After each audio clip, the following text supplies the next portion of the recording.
Anything else you want? Oh, we never talked about that top 50 groups list. Oh yeah. All right, let's do that very quickly. Yeah. Hold on, let me pull this up because I haven't looked at this list at all. This should be fun. Oh, see, I'm already mad. I got to number 48 before I got upset. All right, where? Hold on. Let me see if can I find did somebody put this whole list together? I had one. Maybe it might be on the college. Believe it or not, Genius has it. Hold up. Somebody on the Genius forums. So you can see the whole list together. Oh, that's interesting. You just sent me something and then like it just popped up over your face. Oh, interesting. In Skype. Okay, here we go. Yep. All right. Okay, I see why you got why you're mad at. Yeah. 48, 47, and 46. Girls, you're telling me City Girls over MOP? Ray Shremmerd and the Ying Yang Twins. That's nuts. I would give you Ray Shremmerd has had hits. 50 greatest groups ever though. I hear you. All right, so we could get lost. Yeah. All right, so do you want to start at the top and see? Because I feel like sometimes in those spaces, like when you get into like the 40s and like late 30s, they're just kind of throwing names on the wall. What's most important is probably the top 20. Maybe, yeah. There's some interesting selections here. Okay, so number 1 is Outkast. Mm-hmm. Number 2 is Wu-Tang Clan. I'm not mad at that either. I think I'm okay with that. Yeah, I'm okay with that. Right, because like as a like crew, Wu-Tang's discography is ridiculous. I don't think they're counting in this like we're giving them credit for Cuban Links and we're giving them credit for Supreme Clientele. Like I don't think they're doing that. Okay. Maybe they are a little bit. Maybe they are, yeah. NWA at number 3. I'm not mad at that either. Tribe at 4. I'm not mad at that. I might put Tribe over NWA. No. Not at all. You got a group with Dr. Dre, Ice Cube, and Eazy-E? Yeah. No. It's top 3. Except I think, see, here we go. I'm going to make you mad. To me, what Cube and Dre do after they leave NWA are far more influential than what they did in NWA. Influential? No. Long lasting? Yeah. No. Nobody was rapping aggressively and like, parental advisory stickers and presenting them. They were like, the first. They were early. They were early. First doesn't mean best. For sure. Okay. But I don't think that works in this context. Okay. I hear you. Tribe, man. All right, anyway, all right. Run DMC at 5. I'm not mad at that either. They're a tough group to rank. I'm not mad at that either. My OGs tell me that the way, and I was there for kind of like the end of Run DMC, but the way that generation looks at Run DMC is basically how we look at like Rockefeller. No, I understand that. It becomes like the longer hip hop's around, the longer it becomes more like sports. Where like when I was growing up, it was all Joe Montana was like the best, Dan Marino. But people, you'd always hear sports writers be like, "Let me tell you about Johnny Unitas." Right. And it's like, what, the old guy from the 50s? Right. The game was different. Right. Yeah. Well, increasingly, groups like Run DMC start to seem like this deep in, getting closer to Johnny Unitas status than you might think. But I agree. I get it. Public Enemy at 6. I'm not mad at that. I understand it. Eric B. and Rakim at 7 is a choice. Yeah, I'm not crazy. That's the first one where I'm like, nah, not at 7. Maybe 10. Maybe top 15 or top 13, but not 7. Salt and Pepper at 8 is also a choice. You need women in that space. Okay. I think they accomplished something. Now, granted, Salt and Pepper, incredibly influential. Sure. Joints, records, absolutely. First female hip hop group to win a Grammy. Like accolades up the wazoo. But I think that choice has very little to do with Salt and Pepper and more to do with an overall, like, we got a lot of guys in here. Where are the women at? De La Soul at 9. Keep it real. As much as I love De La and as much as the flowers that we gave them, I think I would put the Roots over them. Yeah, because the Roots are at number 10. I actually would have the Roots at 7 after Public Enemy. I think it's one of those things where it's like, what does greatest mean? We're really trying to define, the Roots, certainly, they put out far more material. they have legendary live shows. They became, the studio band on a late night talk show. I think legacy factors a lot into that. Just the fact that they've been able to do it at a high level for 30, almost 40 years since 1993. It's crazy. Migos at 11.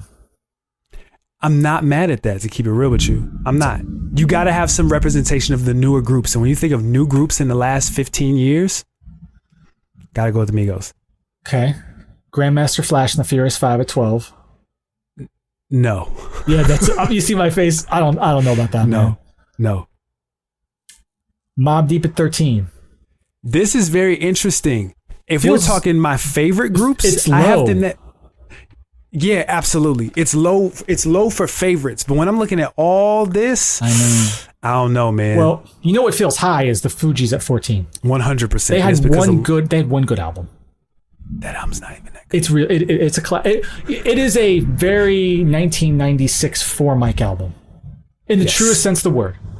I see exactly what you're saying with that. Yes. Now, if you're including what Wyclef did and what Lauren did as a part of that, I get why you're saying 14, but as a group?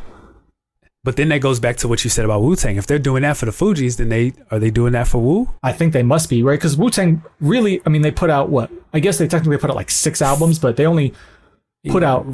I only count 4. See, there you go. Aren't you stopping Iron Flag? Yes. Yeah. Yeah. And then we got Naughty at 15. I'm not mad at Naughty at 15.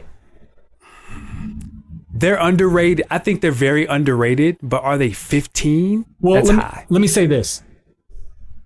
Eric B. and Rakim at 7 and Beastie Boys at 16. If we're choosing mid to late 80s iconic groups, I don't know, man. I don't know. I would have the Beastie Boys much lower, but I digress. Not for you. I think the same way that Salt and Pepper represent the women, the Beastie Boys represent white guys, white people in the space. I don't see D12 here. Just kidding. Just kidding. Purple Hills. American Psycho. Cypress Hill at 17. That's very high. A little high. It's very high. 3-6 at 18. That's low. Maybe a little low. I would put them up higher, like 14, Absolutely. 13 in that range. 13. Yeah, I'd put them up there with Migos, Grandmaster Flash, and Mobb Deep for sure. Yes. G Unit at 19 feels high. As a group. Yeah, it's weird. Like on one hand, I feel like it's a little low, but they're in and out very quickly. If we're talking just groups, I'm jumping ahead here, but the fact that G Unit is 19 and Dipset is 24 is insane.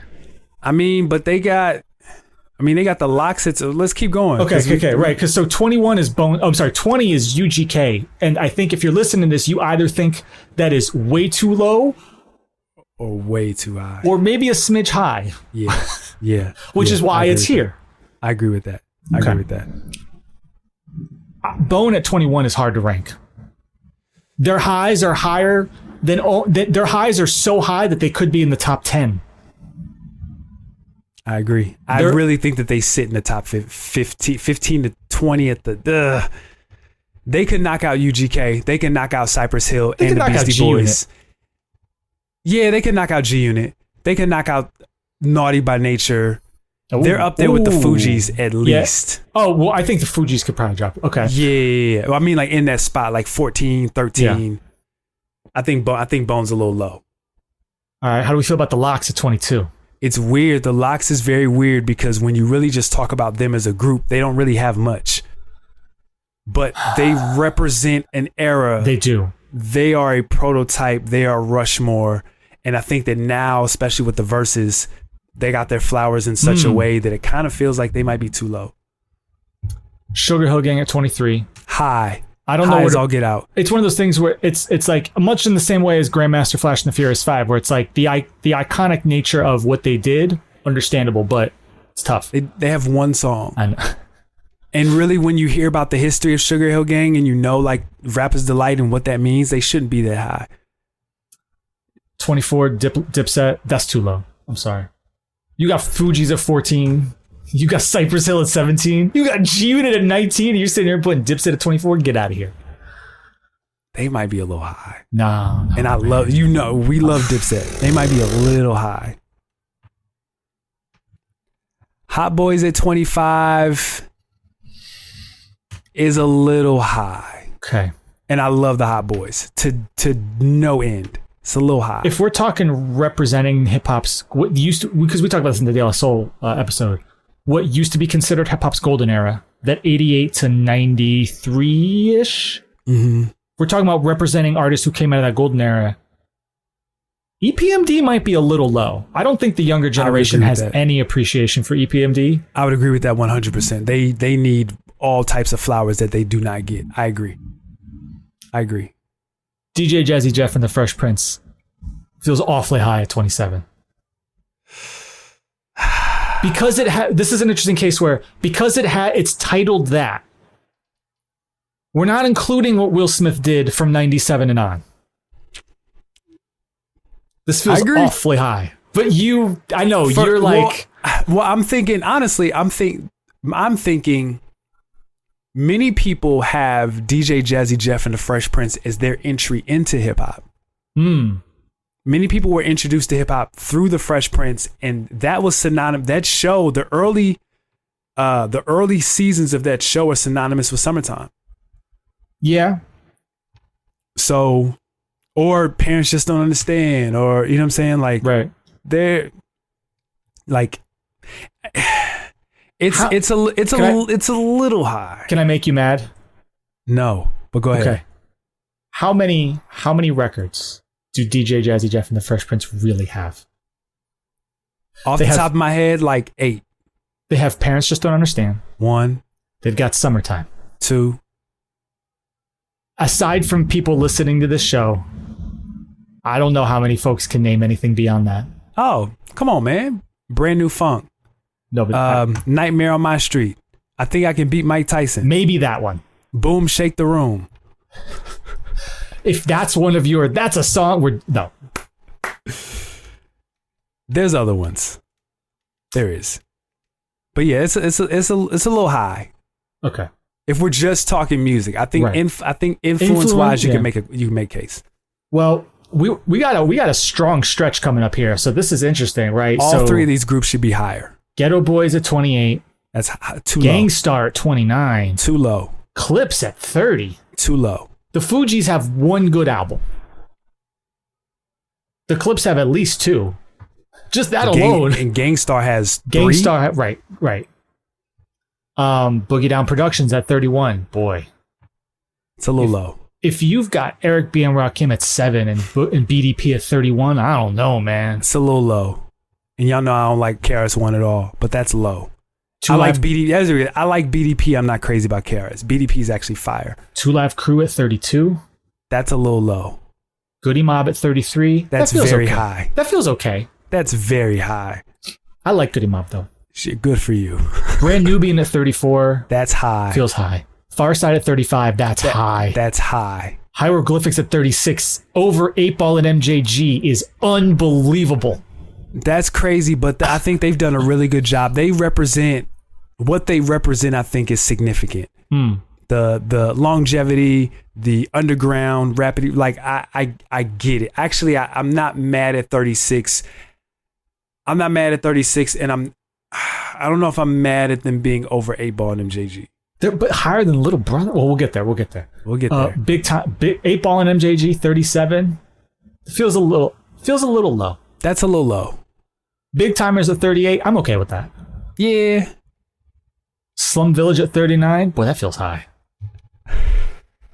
I thought you were going to say low. No, that feels high. Listen, I'm not the biggest Slum Village fan, so there's that. Onyx at 40. That's I'm not mad at that. They could be a little lower.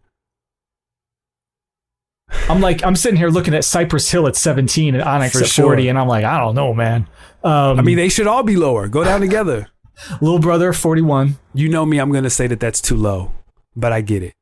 Heavy D and the Boys at 42. That's a little low. A little low. Kid and Play at 43. That's very low. That's very low. That's very low. You want to talk about representing that early 90s, that late 80s, early 90s.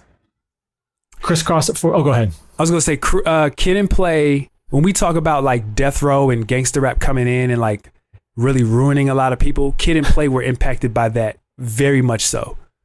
Because Kid and Play's up there with Fresh Prince. Like, they got cartoons, they got cereal, they got movies. Like, Kid and Play were out of here. Yeah. 89, 90, 91. And The Chronic comes out and that's done. Well, so let me ask you this. Like, how much of it was the image of hip-hop changing, you think, and how much is the sound of hip-hop changing? Both. Yeah. I think the image changed with the sound. I mean, because The Chronic didn't sound like anything else. No, but also, and then the sound on the East Coast also changed too, right? It kind of goes in multiple directions there. But like... Okay, so then this is maybe... I feel like they're kind of like New Jack Swing-ish, adjacent-ish, that same era. Maybe not exactly New Jack Swing. For sure. I think the timing of it, because you could say that the East Coast hip-hop, the sound changed because of The Chronic. Like, Puff would tell you that. Sure. You know what I'm saying? But you got to look at other groups like, so, you know, Crisscross is 91. You know, Protect Your Neck what's Protect Your Neck, 92? 92 into 93. I mean, yeah, I think like on the one level, like there's a couple things that really change, right? I mean, obviously Wu-Tang changes East Coast hip hop. I think Tribe changes. For sure, I was thinking Tribe too. Tribe, even maybe more so than De La. So like, as we talked about on the De La Retro, they had an iconic sound and then they ran away from it as fast as humanly possible for a lot of reasons. Whereas hip-hop wasn't ready for it. They felt like they almost have trauma from it. Right? Yeah, whereas Tribe was embraced and they were able to build and build and build. That's right. Agreed. Yeah. Agreed. So I think it was just a matter of timing. All of it just worked out, and I think Kid and Play suffered. But with that, they're very low on this list. Crisscross at 44. You know me, I'm gonna say that's too low, but I get why they're there. Honestly, like I'm like there are some batches of groups here where I'm like, I don't know, I could move some of the. I feel like if you told me Crisscross was 30, I would be like, okay. You told me they're 44, I'm like, yeah, okay. I mean, I kind of like it's tough. Again, barrier of entry for many people. Sure. For me, for sure. Absolutely. I mean, I think for me, like because when's Jump come out? 91? 92. Yeah. So I'm 9 years old. That's right. I'll tell you. You know who my real entry to hip hop was? MC Hammer. Oh, for sure. Yeah. Hammer was my entry. Listen, Please Hammer Don't Hurt Him was an entry because it went diamond. Yeah, of course. For many people, it was that, and keep it real, it was Vanilla Ice to the extreme. Because those two were, they were 1A and 1B. Yep. And for many people, it was Crisscross is the first group that I tried to dress like. So like when I stopped wearing like costumes because I wanted to be like a Ninja Turtle or a Ghostbuster or whatever, like, and I wanted to be cool, I dressed like Crisscross. So for me, that's low. My school in 90, was it 2? Yeah. In 1992, my school did a dress backwards day because of Crisscross. I performed Warm It Up at my 3rd grade talent show. There is video footage. None of you will see it. Maybe on the Inevitable Armand Wake Up like booking documentary, yeah, but just on a random post, absolutely not. All right. P-Rock and Seal Smooth at 45. On one hand, that feels low. On the other hand, I kind of get it. Yin Yang Twins at 46. Yeah, too high. You think so? Yes. They should not be on the greatest 50 groups ever. No, they shouldn't be on the list. Ray Shremmett at 47. Shouldn't even be on the list. City Girls at 48. Shouldn't even be on the list. Black Star at 49. They should be a little higher, but like in the 40s. If we're just looking at what they accomplished as a group together, I need someone to explain to me how big of a gap there is between the Fugees and Black Star. No, because the Fugees accomplished way more than Black Star did. As a group? As a group. The Black Star does not have a Ready or Not. They don't have a Killing Me Softly. Okay, commercially. They don't. Sure, that's fair. That's fair. I think that's what makes the difference. Okay, that's But Black Star makes better music than the Fugees, absolutely. There's not a Fugees. I don't know. There's not a Fugees member that raps better than Mos Def. No, but would I take the best records on the score over the best records from the first Black Star album? No. No. Do they have a song as good as Ready or Not? Yes. Like really? Yes. Ready or Not is incredible. So is Respiration. It is. I don't know, man. The degree of difficulty when they were clicking on all cylinders, the degree of difficulty that they accomplished were that like Lauren is rapping. For sure. And then she's switching it up with an incredible hook. Most is a better artist than Lauryn Hill. And I will die on that hill. I will jump on that sword. Most is a better artist than Lauryn Hill. Don't be fooled by the miseducation. And I'm not talking to you. I'm talking to our audience. Who came and talked to me at the kickback about that? They were saying something to me about Lauryn Hill. Like, oh, you know what? It was Taylor. He was talking about it. And he was like, I know y'all don't like it. Like, apparently we have this rep. Yeah, I've been telling you that for years we have a rep. Yes. We definitely have a rep. So Black Star at 49, MOP at 50. Way too low. Feels low to me. MOP is wild low. That's not cool. Who are there any obvious people you think are missing? I don't know. Anybody newer?